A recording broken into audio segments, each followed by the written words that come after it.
الحمد لله والصلاة والسلام على رسول الله وعلى آله وصحبه الفائزين برضا الله أما بعد ബഹുമാനമുള്ള മുഅ്മിനീങ്ങളെ, സഹോദരന്മാരെ, അല്ലാഹു നമുക്ക് ഈ പ്രഭാതം ഖൈർ വർദ്ധിപ്പിച്ചു നൽകട്ടെ. എല്ലാവിധ സംരക്ഷണങ്ങളും കാവലുകളും അല്ലാഹു നമുക്ക് നൽകട്ടെ. തിരുനബി സല്ലല്ലാഹു അലൈഹി വസല്ലമ തങ്ങളുടെ മുമ്പിൽ ഒരു സ്വഹാബി വരികയും ഒരാവശ്യം ഉന്നയിക്കുകയും ചെയ്തപ്പോൾ ആ ആവശ്യത്തിന് പരിഹാരം കാണാനുള്ള മാർഗം അവിടുന്ന് പഠിപ്പിച്ചു കൊടുത്തതാണ് ഇന്നത്തെ നമ്മുടെ പാഠ വിഷയം. നമ്മൾ അള്ളാഹുവിനോട് ദുആ ചെയ്യുക, കാര്യങ്ങൾ നേടിക്കിട്ടാൻ വേണ്ടി. ആ ദുആ ചെയ്യുന്നതിലും വ്യത്യസ്തമായിട്ടുള്ള രൂപങ്ങളുണ്ട്. ഒരു രൂപം മാത്രമല്ല ദുആക്കുള്ളത്. എന്നാൽ അല്ലാഹുവിന്റെ ദൂതർ പഠിപ്പിച്ചു കൊടുക്കുന്ന രൂപം നമ്മളൊന്ന് കാണാം.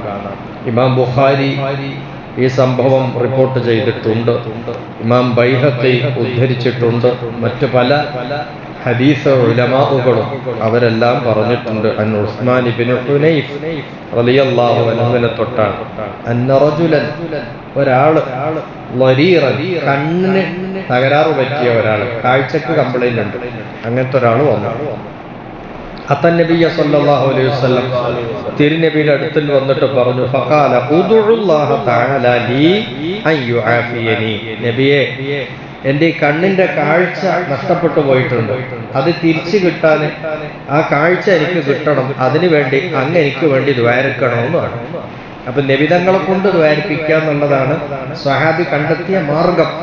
എന്ന് പറഞ്ഞാൽ സ്വഹാബിയെക്കാളും ശ്രേഷ്ഠത നബിക്കാണല്ലോ, അള്ളാന്റെ റസൂലല്ലേ. അപ്പൊ ദുആ ചെയ്യുമ്പോൾ എല്ലാവരും ദുആ ചെയ്യും പോലെയല്ല, പിന്നെ ഈ പ്രത്യേകക്കാരായ ആളുകളുടെ ദുആക്ക് അതിൻ്റെതായിട്ടുള്ള പരിഗണനയും പ്രത്യേകതയും ഉത്തരം കിട്ടാനുള്ള സാധ്യതയും കൂടുതലുണ്ട്. പിന്നെ നബിയാണെങ്കിൽ പറയും വേണ്ടല്ലോ. അപ്പൊ നബിയോട് വന്നിട്ട് പറഞ്ഞു, നിങ്ങൾ ദ്വാരം തീർമാനിക്കണം. കാല, അപ്പൊ അള്ളാന്റെ ദൂതരുടെ മറുപടി,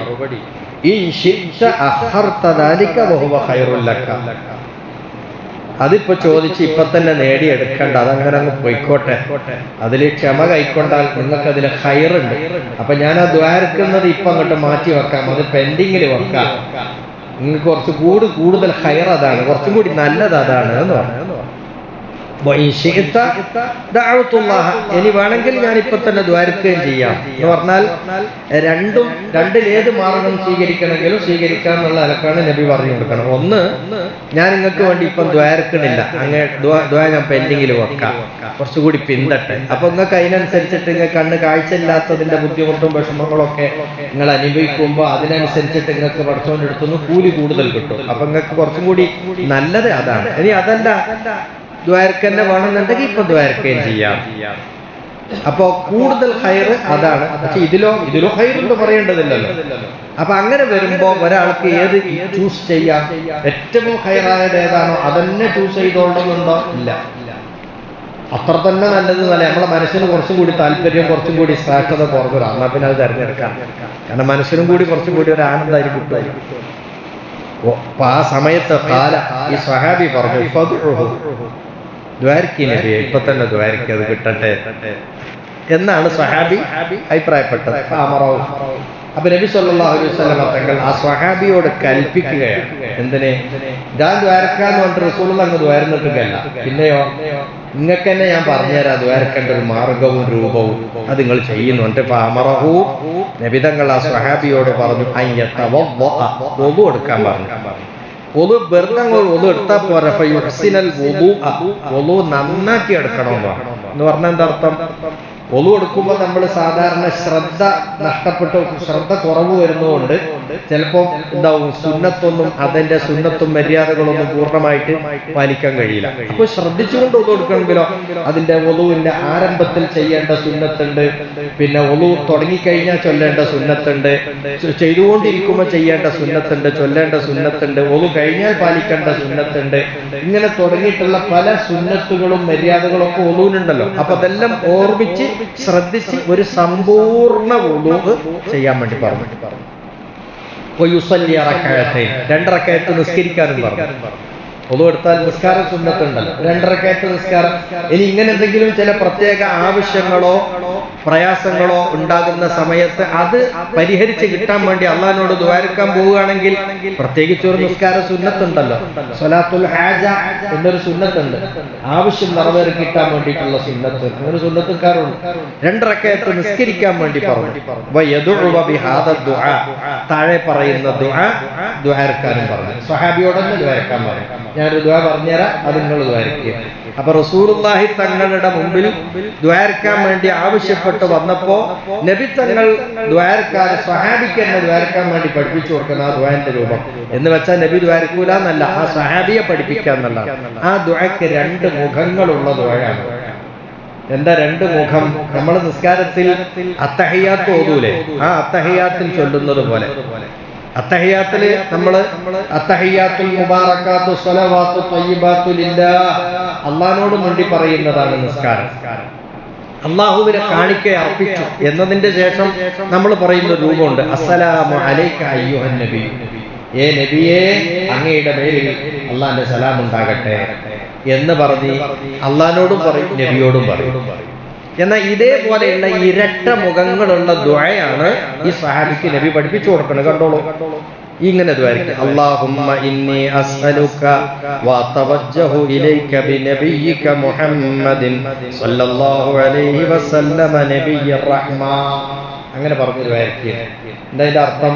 അല്ലാഹുമ്മ പടച്ചോനേ, ഇന്നി അസ്അലുക നിന്നോട് ഞാൻ ചോദിക്കുന്നു, വഅതവജ്ജഹു ഇലൈക എന്നിലേക്ക് ഞാൻ ഇതാ മുന്നിടുന്നു, ബിനബിയിക മുഹമ്മദിൻ സ്വല്ലല്ലാഹു അലൈഹി വസല്ലമ നബിയ്യിർ റഹ്മ കാരുണ്യത്തിന്റെ പ്രവാചകനായ നിന്റെ നബിയായ മുഹമ്മദ് നബിയെ കൊണ്ട് ഞാൻ ഇതാ നിന്നിലേക്ക് മുന്നിടുന്നു എന്ന് പറഞ്ഞ നബിയെ മുൻനിർത്തി നിന്നോട് ഞാൻ ചോദിക്കുന്നു എന്നതിന്റെ അർത്ഥം.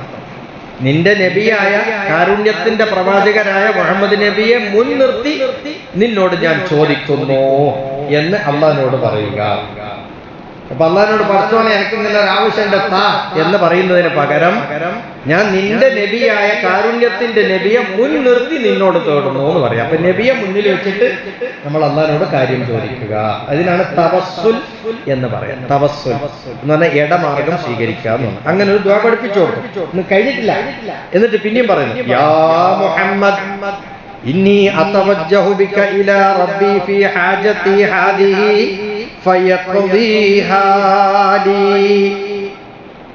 എന്നിട്ട് നബിയെ വിളിച്ചുകൊണ്ടും പറയാം. മൂപ്പർ ഈ സഹാബി എന്നെ ദ്വാരക്കുമ്പോൾ അള്ളാഹിനോട് പറഞ്ഞതിന്റെ പിറകെ യാ മുഹമ്മദ്, മുഹമ്മദ് നബിയേ എന്ന് പറഞ്ഞ് നബീനെ വിളിച്ചിട്ട് പറയാം, ഇന്നി അതവജ്ജഹു ബിക, ഞാൻ നിങ്ങളെ കൊണ്ടാണ് അള്ളാഹുവിലേക്ക് മുന്നിട്ട് പ്രാർത്ഥന നടത്തിയത്.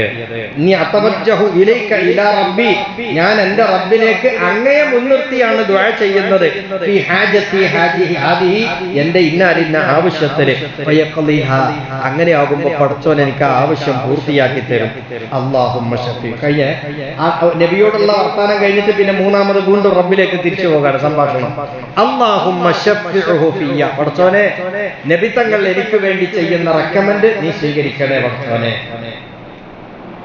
അപ്പോ ഈ സഹാബി പ്രാർത്ഥിക്കുമ്പോ ആരുടെയും പ്രാർത്ഥനയുണ്ട്, നബിയുടെയും പ്രാർത്ഥന. നബിയും ഇദ്ദേഹത്തിന് വേണ്ടി ശഫാഅത്ത് ചെയ്യാൻ എന്ന് പറഞ്ഞാൽ അള്ളാഹിനോട് റെക്കമെൻഡ് ചെയ്യാണ്, പടച്ചോനെ ആ സാധു മനുഷ്യന് ആവശ്യം പൂർത്തിയാക്കി കൊടുക്കുക.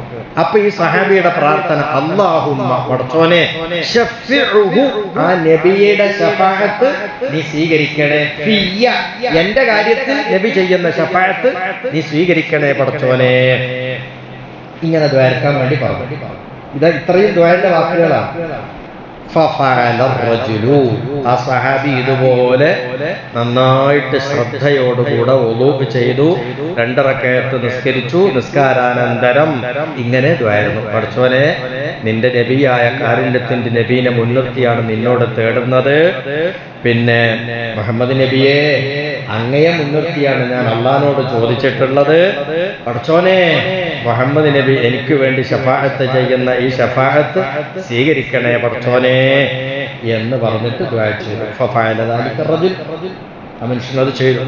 ഫഖാമ, ആ പ്രാർത്ഥന കഴിഞ്ഞ് അദ്ദേഹം എഴുന്നേൽക്കുന്നു. വഖദ് അബ്സറ, അദ്ദേഹത്തിന്റെ കണ്ണിന് കാഴ്ച തിരിച്ചു വന്നു. ആ സെക്കൻഡിൽ വന്നു. ഫഖദ് അബ്സറ. അവിടുന്ന് ഇരുന്നിടത്തുനിന്ന് എഴുന്നേൽക്കുമ്പോഴത്തേനും കണ്ണിന് കാഴ്ച തിരിച്ചു വന്നു. സുബ്ഹാനല്ലാഹ്, ലാ ഹൗല വലാ ഖുവത ഇല്ലാ ബില്ലാഹ്, അൽഹംദുലില്ലാഹ്, അല്ലാഹു അക്ബർ. ഇങ്ങനൊരു മഹാത്ഭുതം തിരുനബിയുടെ മുമ്പിൽ ഉണ്ടായിട്ടുണ്ട്. ഇത് ഏതെങ്കിലും അസ്വീകാര്യമായിട്ടുള്ള ഏതെങ്കിലും വക്കത്ത് എഴുതിയതൊന്നുമല്ല. ഇത് പ്രമാണം വളരെ സ്വീകാര്യമായിട്ടുള്ള പ്രമാണമാണ്. ഇതൊക്കെ ചിലപ്പോ ഒരുപക്ഷെ ഏതെങ്കിലുമൊക്കെ വയലുകളിലൊക്കെ നിങ്ങൾ കേട്ടിട്ടുണ്ടാവും. എങ്കിലും അതിന്റെ വ്യക്തമായിട്ടുള്ള രൂപം ഒന്നും കൂടി നിങ്ങൾക്ക് കേൾപ്പിച്ചു തന്നോന്ന് മാത്രം. അപ്പോ നമ്മൾ ദുആ ചെയ്യുമ്പോൾ ദുആ സ്വീകരിക്കപ്പെടുന്നതിനുള്ള, വേഗത്തിൽ സ്വീകരിച്ച് കിട്ടാനുള്ള മാർഗങ്ങളിൽ പെട്ടതാണ് തവസ്സുലാക്കി അല്ലാഹുവോട് ദുആ എന്ന് പറഞ്ഞത്. ഞങ്ങൾ അമ്പിയാക്കളെ കൊണ്ട്, ഔലിയാക്കളെ കൊണ്ട് നിന്നിലേക്ക് മുന്നിടുന്നു, എന്നോട് ചോദിക്കുന്നു എന്ന് പറയുന്ന രീതി ദുആക്ക് ഉത്തരം കിട്ടാൻ സാധ്യത കൂടുതലുണ്ട്. പിന്നെ ചിലപ്പോൾ അവിടുന്ന് നമ്മൾ അവരോട് പറയും, ഇതാ ഞാൻ പടച്ചവനോട് നിങ്ങളെ വെച്ചിട്ടാ ദ്വാരത്തത് കേട്ടോ എന്ന് പറയും. അവരോടെന്ന് നേരിട്ട് പറയും. ഇതൊക്കെ നമ്മുടെ ഈ തവസ്സുലും ഇസ്തിഗാസയും എല്ലാം ദുആക്ക് കൂടുതൽ ഉത്തരം കിട്ടാനുള്ള മാർഗങ്ങളിൽ പെട്ടതാണ് ഇതെല്ലാം എന്നുള്ള പാഠമാണ് ഈ സംഭവത്തിലൂടെയും ഈ ഹദീസിലൂടെയും നമുക്ക് കിട്ടുന്നത്. അല്ലാഹു തആല നമ്മുടെ എല്ലാ ദുആകളും സ്വീകരിക്കട്ടെ. നമുക്ക് ദുനിയാവിലും ആഖിറത്തിലും വേണ്ടതെല്ലാം അല്ലാഹു നൽകി നമ്മളെ വിജയിപ്പിക്കട്ടെ. ഇരുലോകത്തും നമുക്ക് ഇടങ്ങേറും പ്രയാസമുള്ള എന്തെല്ലാം ഉണ്ടോ എല്ലാം തട്ടിമാറ്റി അല്ലാഹു നമുക്ക് റാഹത്തും ഖൈറും രക്ഷയും അവൻ പ്രദാനം ചെയ്യട്ടെ. വആഖിറു ദഅവാനാ അനിൽ ഹംദുലില്ലാഹി റബ്ബിൽ ആലമീൻ.